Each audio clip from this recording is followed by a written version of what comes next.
Well, it's not COVID, it's not the flu, it's not RSV.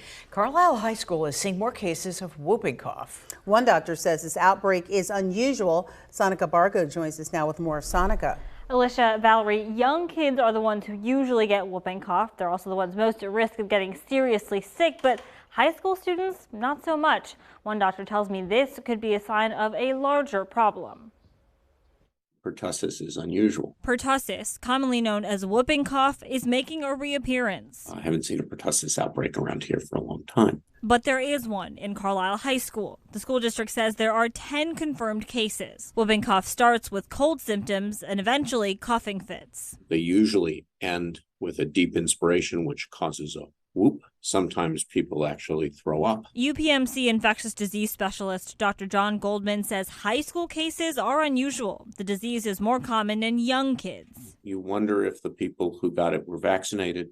You wondered if they would be up to date on their vaccination. According to the Pennsylvania Department of Health, children should regularly be vaccinated against whooping cough. Older children and adults should get a booster, also recommended for pregnant women. If you get whooping cough, You should isolate and stay home until you're done with your antibiotics. in an email to families, Carlisle Superintendent Colleen Friend said students considered close contacts are being notified. The district is increasing cleaning efforts and is following directions from the Department of Health. But Goldman says this outbreak could be because of a larger trend. People just aren't getting vaccinated. Downside of people not getting the vaccine is we see old illnesses come back. So I think this just illustrates the importance of keeping up with bread and butter, routine, childhood vaccinations.